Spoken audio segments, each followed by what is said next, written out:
Hello. मैं video बनाने के लिए आ गया हूँ। काफ़ी लोग इंतज़ार कर रहे हैं इस वीडियो का और करेंगे भाई। देखिए, कुछ यूट्यूबर बता रहे हैं 60% कल भागेगा बाज़ार। कुछ बता रहे हैं बाज़ार तो 100% गिरना ही गिरना है। कुछ बता रहे हैं कि बाज़ार तो अच्छा मजबूत स्थिति में है। तो कन्फ्यूजन है चारों तरफ। अब मैं इसको कन्फ्यूजन को दूर करने के लिए थोड़ा सा वीडियो बनाने के फेर में देर लेट हुआ हूँ कि इधर उधर से डाटा और बात और मनोरंजन और व्यंग कस के इस दिमाग को थोड़ा स्ट्रीम लाइन में लाना पड़ता है। तो पहले मैं शेयर बाज़ार के बारे में आपको एक डिस्क्लेमर दे दूं। दोस्तों, जो मैं ये बात बताऊंगा, जो मेरे व्यूज़ होंगे शेयर बाज़ार के बारे में, ये इस यूट्यूब चैनल पर मेरे पर्सनल व्यूज़ होंगे और ये सारे एजुकेशनल पर्पज़ के लिए हैं, एकेडमिक पर्पज़ के लिए हैं, बच्चों को शेयर स्टॉक मार्केट के बारे में जानने के लिए हैं, इकोनॉमी के जानने के लिए हैं। ये अगर कोई शेयर आप शेयर बाज़ार से ख़रीदना और बेचना चाहते हैं तो अपने पर्सनल फाइनेंशियल एडवाइस ज़रूर ले लें। कोई नुकसान या फ़ायदा होगा तो उसमें मेरी कोई जवाबदेही नहीं होगी, उसके ज़िम्मेदार आप खुद होंगे। अब मैं वीडियो शुरू करता हूँ। ये according to YouTube guidelines and SEBI की गाइडलाइंस, और होनी भी चाहिए दोस्तों, क्योंकि क्यों हम किसी का रिस्क अपने ऊपर लें। इन छुट्टियों के दिनों में इतने फ़ोन आए दोस्तों कि शॉर्ट कर दिया सर, बता दीजिए बस ये 17,000 कब तोड़ेगा, इतना नुकसान हो गया, लाखों में नुकसान हो गया। जब मैं पहली बार सुन रहा हूँ ये लाखों में नुकसान हो गया। तो सुना है कि शॉर्ट करने से, ऑप्शन या पुट बेचने से, कॉल बेचने से ऐसा कुछ होगा। वो गैम्बलिंग का काम मुझे नहीं आता, और जितना मैं समझाता हूँ कि भाई मुझे नहीं आता, मुझे ज्ञान नहीं है, उतना ही संशय होता है लोगों को कि इनको आता ज़रूर है, ये बताना नहीं चाह रहे। अरे भाई, मैं अब आप ही लोग कुछ मेरे टेलीग्राम पे लिख दीजिए इस बारे में कि मैं उनको कैसे समझाऊं कि भाई मुझे ही नहीं आता। खैर, कोई बात नहीं। देखिए दोस्तों, सबसे पहले मैं आपको आज एक गिफ्ट देता हूँ 4 दिन बाद। जो बच्चे लोग इंतज़ार कर रहे हैं मेरे वीडियो का, मैं गिफ्ट देता हूँ। भविष्यवाणी तो मैं कल की करूँगा ही करूँगा। गिफ्ट ये कि अभी किसी भी यूट्यूबर्स, मैं सबको सुन रहा था, अभी 3 मई को टाटा स्टील की शेयर्स के विभाजन किए जाएंगे, कंसीडर किया जाएगा विभाजन के लिए, और रिजल्ट्स आएंगे 3 मई को। और दोस्तों, शेयर का भाव चल रहा है 1300। मैं फंसा हूँ इसमें। मैंने तो ख़रीदा था 1328 में। दिल खोल के बता देता हूँ दोस्तों आप लोगों को, और 1328 तक ये पहुँचा नहीं, ये वहीं टाई फिस हो गया 1320 के आसपास। दोस्तों, इस शेयर को आंख बंद करके मंडे को आप खरीद लीजिए, चाहे शेयर बाजार गिरे या शेयर बाजार उठे। ये मेरे अपने पर्सनल व्यूज़ आप लोगों की भलाई के लिए हैं। लिक्विडिटी, शेयर विभाजन होगा, लिक्विडिटी बढ़ेगी। शेयर अगर 2 में टूटेगा तो 650 रुपया भाव होगा, वो फिर दोबारा से 1000 के रुपये ऊपर हो जाएगा बहुत जल्दी दोस्तों। और अगर ये 5 में टूटेगा तो लगभग 200-250 रुपये हो जाएगा टाटा स्टील के शेयर का भाव, वो फिर 500 रुपये हो जाएगा बहुत जल्दी से। और दोस्तों, अगर ये 1 में टूटेगा तो सीधे 130 रुपये हो जाएगा, और ये बहुत जल्दी 250 रुपये हो जाएगा। जितना छोटा शेयर होगा, 130 का 250 बताया मैंने, और 250 का 500 बताया मैंने। देखिए मैंने किस रेशियो में बताया आपको, उस रेशियो को देख लीजिए। और अगर ये 2 में टूटता है 650 में, तो दोस्तों वो 1000 हो जाएगा बहुत जल्दी। तो आप इसको मंडे को शेयर बाजार गिरे या शेयर बाजार बढ़े, आप मेरे इन्वेस्टर्स भाइयों, रिटेलर भाइयों, टाटा स्टील का 2, 4, 10 शेयर्स खरीद लीजिए। आप मुझे याद करेंगे। मैंने सेल का डंका बजाया था 90, 95, 97 के आसपास। गेल का डंका बजाया था 142, 43। मैं अपॉर्चुनिस्ट हूँ दोस्तों, मेरा बहुत लंबा तजुर्बा शेयर बाजार में है। मैं मौका परस्त हूँ, हिंदी भी बोल रहा हूँ, गुजराती बोल दूंगा तो आपको समझ नहीं आएगी, और इंग्लिश भी बोल रहा हूँ। आप इस टाटा स्टील के शेयर को कल खरीदना है नंबर 1, आपको ये अगर 1330 के नीचे नीचे मिले तो इसको आप लपक लीजिए। कल 1320 के आसपास शायद बंद हुआ था दोस्तों, और मैं इसमें बहुत ही बुलिश रहूँगा दोस्तों। मैंने इसमें एक वीडियो भी बनाया हुआ है टाटा स्टील का, इसके Q4 के रिजल्ट, यानी 2021-22 के रिजल्ट इंक्लूडिंग Q4 जो 3 मई को आउट होंगे। लगभग 40,000 करोड़ का प्रॉफिट है दोस्तों। अभी मेरे याद इस वीडियो को बनाते बनाते इसकी कितनी सेल होगी वो तो याद नहीं आ पा रही, और जबकि 2021 में इसका पूरे के पूरे साल का जो प्रॉफिट है वो आई थिंक ज़्यादा नहीं है, बहुत कम है, और लगभग इसकी जो EPS है वो 300 होने के चांस हैं। जो 3000 का शेयर है, मैं पहले भी बहुत दिन से चिल्ला रहा हूँ, टाटा स्टील का शेयर 3000 का है, टाटा स्टील का लेकिन आई थिंक जो शॉर्टर्स हैं, ऑपरेटर्स हैं, सिंडिकेट हैं, मंदड़िए हैं, उनको कुछ भी कह दीजिए आप, बियर हैं अंग्रेजी में, भालू हैं, वे इसको बढ़ने नहीं देते। तो मैं तो पहले से ही सोच रहा था, समझ रहा था, टाटा जी के दिमाग में अब ये बात आई है कि लोग इसको बढ़ने नहीं देते तो इसका विभाजन कर दिया जाए। और दोस्तों इसके साथ साथ सोने में सुहागा, ये डिविडेंड भी घोषित कर रहा है। वो तो करता ही है, पिछली बार इसने 25 रुपये डिविडेंड घोषित किया था दोस्तों, जबकि इतना बड़ा इसको फ़ायदा नहीं था, प्रॉफिट नहीं था। अब की बार इतना बड़ा फ़ायदा होगा दोस्तों, तो डिविडेंड भी हैंडसम अमाउंट ही ये देगा। भाई कुछ भी दे, चित भी मेरी, पट भी मेरी, सब कुछ मेरा दोस्तों। कल इस शेयर पे टूट पड़ना, नंबर 1 बात। नंबर 2 बात कि अब बाज़ार का होगा क्या। लोग कुछ बोलते हैं, मैं अपने नेचुरल प्राकृतिक वीडियो बनाता हूं दोस्तों।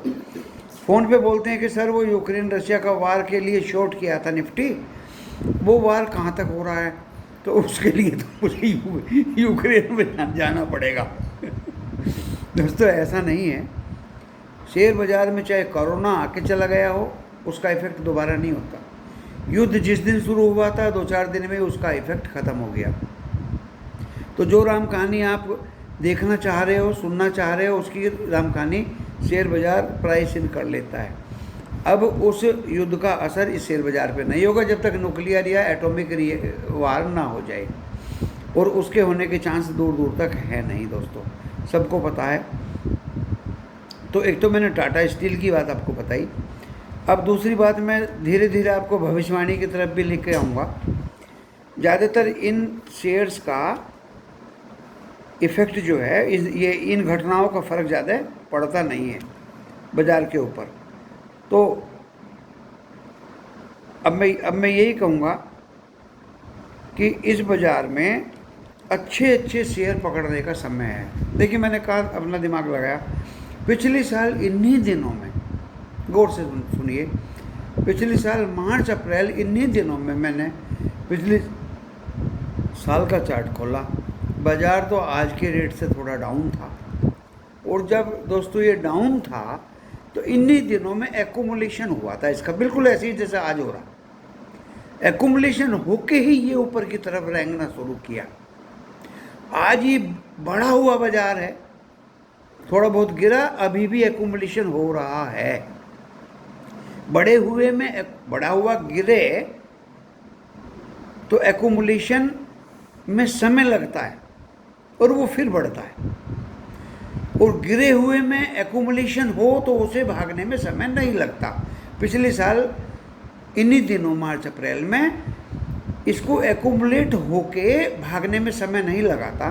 अब भी समय इसलिए लग रहा है कि ये बढ़ के नीचे आया है 200, 400, 600 पॉइंट, फिर ये बढ़ना शुरू होगा।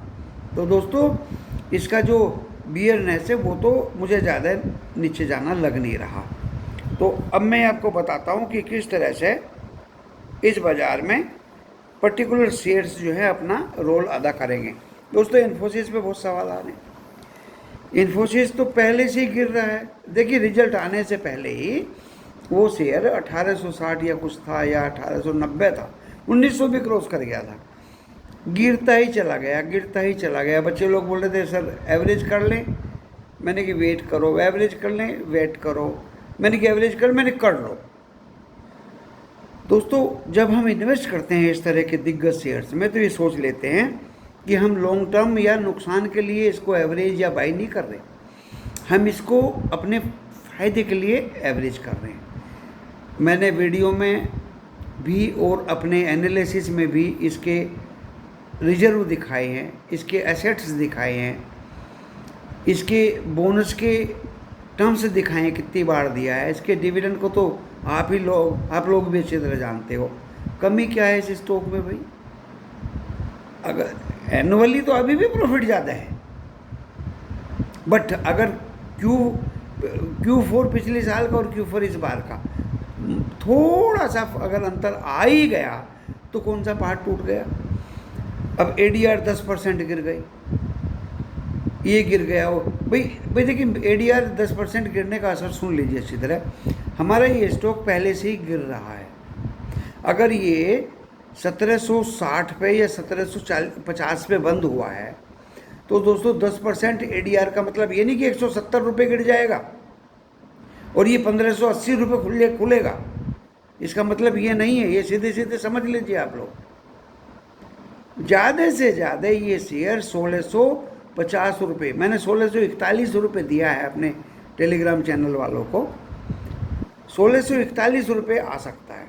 आए तो अब मौका है इसको बाय करने का।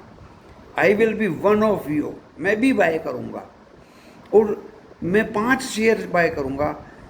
1620 आएगा फिर 5 करूँगा। दोस्तों अगर ये 1600 तोड़ता है मैं 10 शेयर बाय करूँगा और उसके नीचे अगर 1550 आता है तो मैं और 20 शेयर इसके बाय करूँगा। इतना बेकार स्टॉक नहीं है, पैनी स्टॉक नहीं है दोस्तों। कल इसको एवरेज करने का अच्छा मौका है। शॉर्टर्स को शॉर्ट करना है करो, हम इस अच्छे शेयर को नहीं छोड़ेंगे। और दोस्तों कल इसके एक भाई का रिजल्ट आ रहा है, मैं इसी चैनल्स पे, क्योंकि देखिए मेरा चैनल बिल्कुल अजीबोगरीब रहता है, बिल्कुल इसमें कोई लालच नहीं है बिल्कुल भी। जैसे अभी कोई भाई बता रहा था मैं ऑप्शन के 5000 रुपये पर मंथ लेता हूँ, 25वें सिल्वर जुबली है, 50% 2-3 दिन के लिए स्लैश कर देता हूँ। ये मुझे पता नहीं है कैलकुलेशन ये लोगों की कैसे हो सकता है, इनकी कुछ जीवनचर्या इनसे चलती हो। तो मेरा तो कुछ ज़्यादा इसमें लालच नहीं है। ओनली एक व्हाट्सएप चैनल है जिसमें मैं तो सिर्फ एक 500 पर मंथ रखा हुआ है, वो भी बच्चों को थोड़ा सा सिखाने के लिए, चेक करने के लिए, रोकने के लिए कि ज़्यादा भीड़ भाड़ मेरे पास ना लग जाए, बस। और कोई मेरा लालच नहीं है दोस्तों। मैं यूट्यूब के माध्यम से आपके लिए पूरी तरह से समर्पित हूँ और मैं सीधे सीधे बता देता हूँ, कल इन्फोसिस के भाई का और रिजल्ट आ रहा है, दैट इज़ माइंडट्री। 5000 कुछ टच किया था, अभी 4000 या कुछ है दोस्तों। मैंने रिजल्ट देखे, क्या फंटास्टिक है, क्या बढ़िया रिजर्व हैं उसके, क्या बढ़िया प्रॉफिट्स हैं उसके, क्या बढ़िया डिविडेंड्स हैं उसके दोस्तों। बोनस कैंडिडेट है, 14 में दिया था, 16 में दिया था, अब देने ही वाला है। तो 2-4 शेयर अपने पोर्टफोलियो में सजा लीजिए। हैप्पीएस्ट माइंड के मैं खिलाफ हूँ दोस्तों। आप कहेंगे सारे इन्फोसिस या सारे ही टेक शेयर, सारे सॉफ्टवेयर शेयर की आप तो पढ़ाई करते हैं, नो। हैप्पीएस्ट माइंड एंड विप्रो के मैं सख्त खिलाफ हूँ दोस्तों। और मैंने राम कहानी इनकी विप्रो की तो एक बताई दी थी वीडियो में डिटेल। हैप्पीएस्ट माइंड की भी मैं टेलीग्राम चैनल पे पेस्ट कर चुका हूँ। तो देखिए मैंने 2 शेयर कल आपको बताए हैं। आप ये मत समझ लीजिए कि इन्फोसिस का कोई माई बाप नहीं है बहुत अच्छा स्टॉक है। कोई बोलता है सर TCS बेच दूँ, क्यों बेच दे भाई? TCS इन्फोसिस में क्या दिक्कत है? HCL का भी रिजल्ट 1-2 दिन बाद आने वाला है, वो भी बढ़िया है, अच्छे ही रिजल्ट्स आएंगे ऊपर वाले की कृपा से। तो दोस्तों इन्वेस्ट जब किया है तो इसमें डरिए मत। अब मैंने एक वीडियो बनाया था अडानी पे और शुगर्स पे। देखिए दोस्तों शुगर पे मैंने बनाया था वीडियो। अब शुगर पे कुछ बच्चे लोग बोलते हैं सर शुगर पे बनाया था आपने तो सारी शुगर ढेर कर दी। भाई देखिए जो सामने है वो सामने है, अब उसमें ढेर करने या ना करने की क्या बात है। जो हकीकत है मैं तो वही बोलूँगा, जो शुगर शेयर्स में मुझे दिखाई दिया मैं तो वही बोलूँगा। हाँ शुगर शेयर्स में दोस्तों ये अच्छी बात है कि कुछ शुगर शेयर्स अच्छे हैं, सारे खराब नहीं हैं, कुछ शुगर शेयर्स अच्छे हैं। ये तो अडानी का है, और अडानी में तो मैंने कंक्लूजन आपको दे ही दिया था किस तरह से ये शेयर्स भाग रहे हैं इन एंटीसिपेशन, और किस तरह से अडानी जी अपने कंपनीज को के शेयर्स को गिरवी रख के और फिर धीरे धीरे छोड़ाते हैं। He knows the technique how to run the company. बस बट मोर रिस्की हैं, तो मैं अडानी के तो किसी भी स्टॉक को रिकमेंड नहीं करता। पुरानी जो कंपनी हैं उनको थोड़ा बहुत आप देख सकते हैं, जैसे अडानी एंटरप्राइज हुआ, या ट्रांसमिशन हुआ, या टोटल गैस हुआ, जो हमारे साबरमती में भी एक गैस एजेंसी इसकी है। शुगर शेयर्स के बारे में दोस्तों मैंने जो बताया था आपको, एक तो डीसीएम बताया था, डीसीएम श्री राम का वो शेयर्स भी कुछ मुझे ठीक लगा, प्लेज उलेज नहीं है और अच्छा खासा काम ये कंपनी कर रही है। वैसे तो पीक पे ही हैं और बिक्री उक्री भी इसकी अच्छी ही होने वाली है दोस्तों, हैं डीसीएम श्री राम। और एक बताया था मैंने बलरामपुर की तो सेल कम हो जाएगी तो आप लोगों को दिक्कत हो जाएगी, वो थोड़ा नीचे आ जाएगा। राणा शुगर का भी मैंने बताया था, उसका भी लेस सेल और लेस प्रॉफिट हो जाएगा तो दिक्कत आ जाएगा। ईबीटा विश्वराज का अच्छा है लेकिन ये नॉर्मल है, और किसी ने मुझे यही सुझाया कि इन बच्चों को आप ऐसे बताइए कि जो एक शुगर शेयर में नुकसान हो तो दूसरे में फ़ायदा हो जाए। तो उसके लिए धामपुर को भी हम कह सकते हैं, विश्वराज को भी हम अच्छा कह सकते हैं। दूसरा दोस्तों एक शेयर है बलरामपुर चीनी के रिजर्व वगैरह बहुत अच्छे हैं दोस्तों।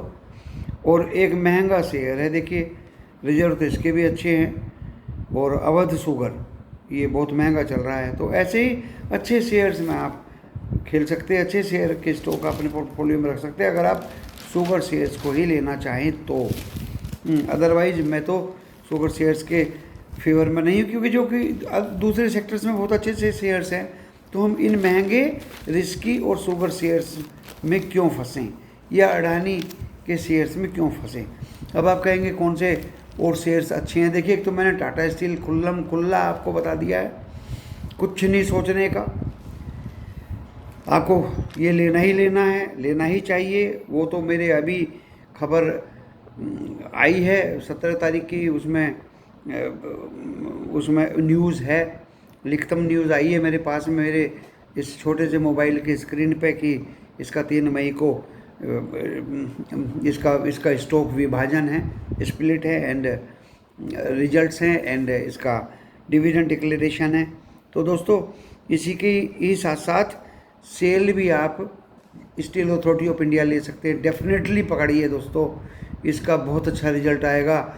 अभी तो डेट डिक्लेयर नहीं हुई, मैंने बताया था इसका EPS 30 हो जाएगा। इसने जो अपनी अनयूज्ड प्रॉपर्टी टाटा स्टील को बेची है वहाँ से भी एक लमसम अमाउंट मिलेगी, और वो ब्याज कंपनी बैंक्स के देने में काम आएगी, और वो हल्का हो जाएगा कि इसको ज़्यादा ब्याज उधर नहीं देना पड़ेगा। आफ्टर ऑल इसको अल्टरनेटिव वे से फ़ायदा होगा। तो दोस्तों तीसरा मैं बता रहा हूँ टाटा मेटेलिक लाजवाब है। टाटा मेटेलिक का जो रिजल्ट है दोस्तों अब खेल में कुछ रखा नहीं है, सब कुछ ओवर हो चुका है, खुल चुके हैं भेद। टाटा मेटेलिक का जो ये 18 तारीख को आ रहा है दोस्तों, 18 तारीख को आ रहा है टाटा मेटेलिक का रिजल्ट, और 19 तारीख को इसका असर बाज़ार में आएगा। ये भी आपको अगर मिल जाए 840, तो मैंने बोला था भाई देखो 2-4 रुपया ऊपर या 2-4 रुपया नीचे, बाज़ार गिरने उठने की बात तो मैं बाद में बताऊंगा, ये भविष्यवाणी तो मैं बाद में बताऊंगा। मैं पहले स्टॉक बता रहा हूँ आपको, जिसके लिए मेरे बच्चे जो हैं, दर्शक जो हैं, वो तड़फड़ा रहे हैं। ऐसी चीज़ बताऊंगा, आप अपने पोर्टफोलियो में रख भी लेंगे तो दुनिया का कोई भी इंसान उसका बाल बाका नहीं कर सकता। यानी कि कल वो पैनी हो जाए और 2 रुपये आ जाए और दिल टूटने लगे। तो टाटा मेटेलिक भी अब 2-4 अभी नीचे में ही चल रहा है दोस्तों, ये 1400-1500 गया था एक बार, अभी नीचे में ही चल रहा है। ये 700 टच नहीं किया था इसने, लोगों ने हल्ला मचाया था टेलीग्राम पे, बच्चे बड़े मज़ेदार होते हैं। अभी 700 तोड़ेगा तब खरीदूंगा।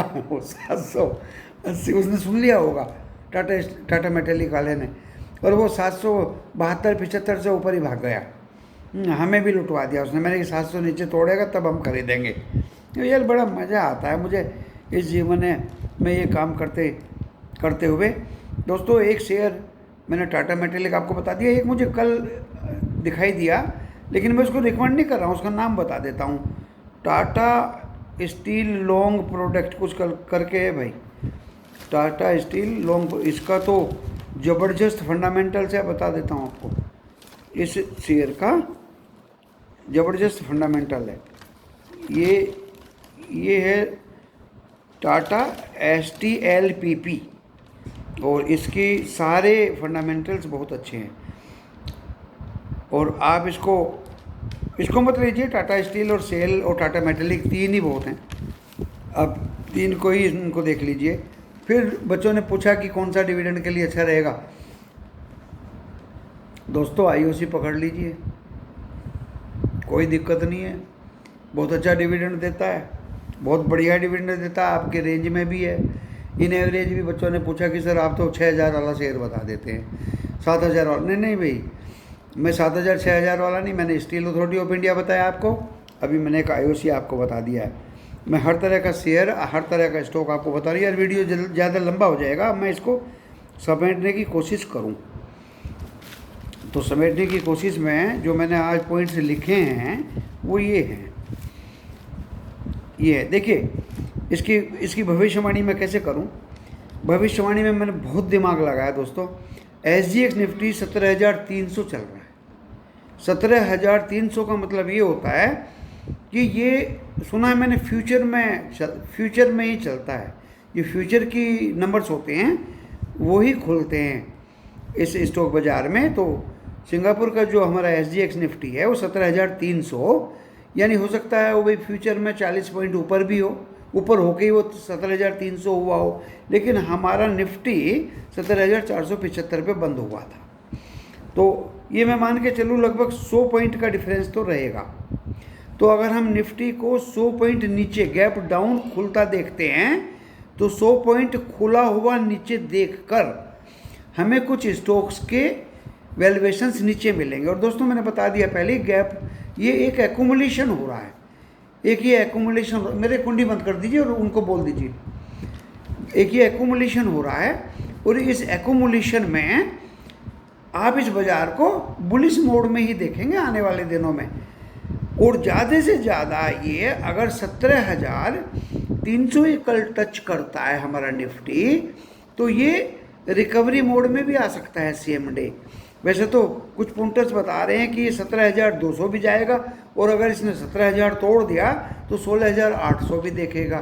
तो मैंने कहा भाई तुम तो अनलिमिटेड बात कह रहे हो, 17,800 तोड़ देगा तो फिर पुराने वाली जो लोवेस्ट गिरावट है उसको भी तोड़ेगा। अरे भाई तोड़ते ही जा रहे हो, तोड़ते ही जा रहे हो, ऐसा नहीं होता कि मैंने भविष्यवाणी कर दी 500 पॉइंट ऊपर 500 पॉइंट नीचे, ऐसा नहीं होता भाई। तो मेरी भविष्यवाणी यही है दोस्तों, ये 17,300 और जिन भाइयों ने शॉर्ट किया हुआ है वो मेहरबानी करके इसको कवर ओवर कर लें और अपनी जान बचाएं, मुझे बार बार फ़ोन ना करें।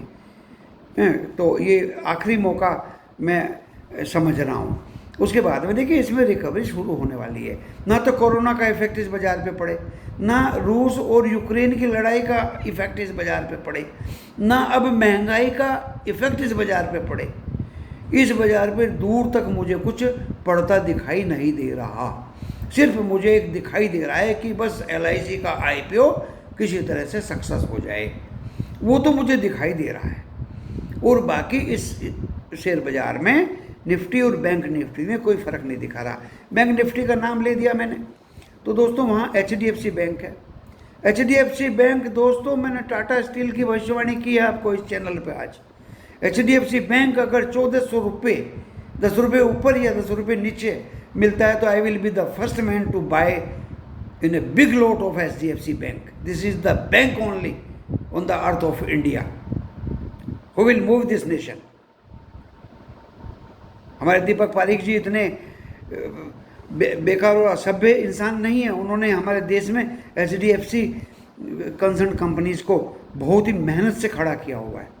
तो दोस्तों ये बहुत अच्छा बैंक है, मैंने आपको ये चैनल पे बता दिया है। और जैसे जिस जोर से मैं ये बताता हूँ, मैं सोचता हूँ अगर आप मेरे फॉलोवर हैं, आप भी मेरे पीछे पीछे मुझे फॉलो करिए और मेरे इस चैनल को लाइक करिए, सब्सक्राइब करिए, बेल आइकॉन का बटन दबाइए तो मैं आपके स्क्रीन पे तरह तरह के और बढ़िया बढ़िया एंड फ्रेश और मेहनत करके भविष्यवाणी आपके स्क्रीन मोबाइल के स्क्रीन पे दिखा दूंगा और दिखाता रहूँगा। कल मैंने वीडियो नहीं बनाया था, मैंने रेस्ट किया, और परसों मैंने बनाया था शुगर शेयर्स पे, उससे पहले दिन बनाया था मैंने अडानी वाले शेयर्स पे। कल बच्चे लोग पेनी स्टॉक्स के लिए जिद कर रहे थे, तो पेनी स्टॉक्स के लिए मैंने कि कभी कोई नाराज़ हो जाए, मुझे सभी कंपनीज अच्छी लगती है, क्योंकि जो कंपनी आज आप इन्फोसिस देखते हो, ये भी एक मेरे ज़माने में पेनी ही हुआ करती थी दोस्तों। नई नई बातें बता रहा हूँ आपको। ये भी टाटा एलेक्सी पेनी ही हुआ करती थी, टाटा मेटेलिक पेनी हुआ करता था, टाटा टिमकेन पेनी ही हुआ करता था, इन्फोसिस भी दोस्तों पेनी ही हुआ करती थी। तो मैं पेनी स्टॉक्स पे अलग से कोई वीडियो नहीं बनाऊंगा, क्योंकि हम भी पेनी स्टॉक से ही नीचे से उठ के आए हैं। हम भी कोई हवा में पैदा नहीं हो गए। हमारे टाटा और दोराबजी टाटा जी की मैं कहानी पढ़ रहा था, वो भी एक महापैनी से उठ के नीचे से ऊपर आए हैं। झोपड़ी में रहते थे, गिरवी रख दिया था सर झोपड़ी को भी टाटा स्टील को छुड़ाने के लिए। खैर, ये तो राम कहानी रही है इन लोगों की। तो भविष्यवाणी दोस्तों ये मैं जल्दी से कर देता हूँ। स्टॉक के बारे में मैंने बता दिया, ज़्यादा नहीं बताऊँगा, क्योंकि ज़्यादा अगर बताऊँगा तो गफलत में पड़ जाएंगे मेरे दर्शक। ये खरीदूँ या वो खरीदूँ, वो खरीदूँ या ये खरीदूँ, जो मैंने बता दिया वही खरीद लीजिए, वही बहुत है, वीडियो लंबा ना बन जाए। भविष्यवाणी यही है दोस्तों, 17,300 उसके इर्द गिर्द ये बाज़ार आ सकता है। Gap down gap down gap down, recovery शुरू हो जाएगी दोस्तों। ये एकुमुलेशन मोड में है और डेफिनेटली ये बाज़ार अब ऊपर को ही मुझे जाता हुआ दिख रहा है। ये शॉर्टर्स के लिए लास्ट चांस है निकलने का, और दूर तक मुझे कुछ ऐसी दुनिया में गड़बड़ दिखाई दे नहीं रही। रशिया का तेल जो है दबादब बिक रहा है, यूक्रेन ने उस पर पाबंदी लगाने की मांग करी है, ये चलता रहेगा। हमें भी सुना है वो 30-35% सस्ता देना भी चाहिए भाई। हमारे भी उधर में कुछ पार्टनरशिप में कुएँ हैं, तो वो तो आपस में एक म्यूचुअल अंडरस्टैंडिंग है, अपनी अपनी इकनॉमी सबको चलानी है। कोई बच्चे बोल रहे थे कि झगड़े हो गए सर हिंदुस्तान में, ये हो गए वो हो गए। दोस्तों कुछ नहीं हुआ,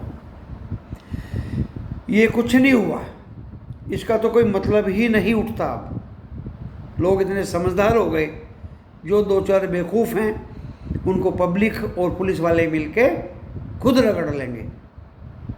मैं भी उस मुकाम से गुजरा हूँ, इसलिए इसका जवाब दे रहा हूँ कि बच्चे व्हाट्सएप पे पूछ रहे हैं, टेलीग्राम पे पूछ रहे हैं, टेलीफोन करके पूछ रहे हैं सर शॉर्ट क्या हुआ था, शायद इस झगड़े का फ़र्क पड़ेगा और निफ्टी बहुत नीचे गिर जाएगा। कुछ फ़र्क नहीं पड़ा दोस्तों, और 17,300 या 150 पॉइंट उसके इर्द गिर्द से ये रिकवरी शुरू हो जाएगी। एंड ये in this coming week this market will try to surpass 18,000 level, 18,000 level, और 18/7/25 23 22 तारीख तक ये हफ्ता चलेगा दोस्तों। और 22 तारीख तक में कौन कौन सी कंपनीज के रिजल्ट्स आएंगे, L&T टेक्नोलॉजी का भी आ जाएगा, एंड इन्फोटेक का भी आ जाएगा, ACC भी आ जाएगा। तो दोस्तों गिरने वाली बात नहीं है, और आप लोग भी कोशिश करते रहिए कि किस किस कंपनीज के रिजल्ट्स आएंगे। ओनली एक ही चीज़ जहन में रखिए, और जैसे ही जैसे उन कंपनीज के रिजल्ट्स आएँ उनकी एनालिसिस करने की कोशिश करिए, उनकी वैल्यूएशंस को अपने दिमाग में रखिए, उसी स्टॉक में पैसा लगाइए दोस्तों जिन कंपनी की परफॉर्मेंस आपको बढ़िया दिखाई दे, अच्छी दिखाई दे, सुदृढ़ दिखाई दे, 2 पैसे का लाभ आपकी पॉकेट में आता दिखाई दे। इसको एक बच्चे ने पूछा था सर स्मॉल इन्वेस्टमेंट क्या होता है, ऐसा कुछ था, तो उसमें मैंने गूगल में डेफिनेशन पढ़ी है कि supported by a good adviser, that is called small investing group, ऐसा कुछ था उसमें। तो मैं अपने आप को ही एक गुड एडवाइज़र आपके सामने बता रहा हूँ। मैं नहीं चाहता कि मेरे दर्शकों को कोई नुकसान हो। भविष्यवाणी मैंने बता दी है, गैप डाउन खुलेगा और SGX निफ्टी की वजह से खुलेगा, और फाइनल तो कल मैं 8 बजे डिक्लेयर ही कर दूंगा कि कहाँ खुलेगा और कैसे खुलेगा। लेकिन दोस्तों ज़्यादा नहीं खुलेगा, क्योंकि SGX निफ्टी जो है इसमें कुछ फ्यूचर के पॉइंट भी जुड़े हुए हैं, एंड इसलिए ये 17,300 पे है। हमारा निफ्टी SGX को फॉलो नहीं करता, SGX हमारे निफ्टी को फॉलो करता है। नीचे खुल भी गया भूल से तो दोस्तों वो रिकवरी मोड में आ जाएगा और आने वाले 22 तारीख तक अच्छा खासा रिकवरी इस हमारे निफ्टी और बैंक निफ्टी में होगा, दोनों में होगा। मैंने बैंक की भी राम कहानी बता दी आपको, HDFC बैंक में मैं क्या करूंगा, और दोस्तों मैंने निफ्टी भी कहानी बता दी कि मैं टाटा स्टील में क्या करूंगा। अभी मैंने रिलायंस इंडस्ट्रीज लिमिटेड का नाम नहीं लिया। जियो के ज़बरदस्त कैंडिडेट्स, क्योंकि मैंने भी जियो फाइबर्स का वाईफाई अपने घर में लगवाया है और लोगों की संख्या बढ़ती ही जा रही है दोस्तों। ये क्या बताऊँ, अच्छे अच्छे स्टॉक्स में आप अपनी किस्मत आजमा सकते हैं। आप अपने पोर्टफोलियो में अभी से इनको सजा कर रख सकते हैं, बेचने का समय आएगा बेच के अच्छी मूड़ी बना सकते हैं। कुछ स्टॉक्स का मैंने नाम इसमें लिया है और आपको बोला है, आप उनकी तहकीकात करके अपना पैसा इनमें लगा सकता है। मैं आपके लाभांश की कामना करते हुए इस 30 मिनट्स के वीडियो को यहीं विराम देता हूँ। जय हिंद।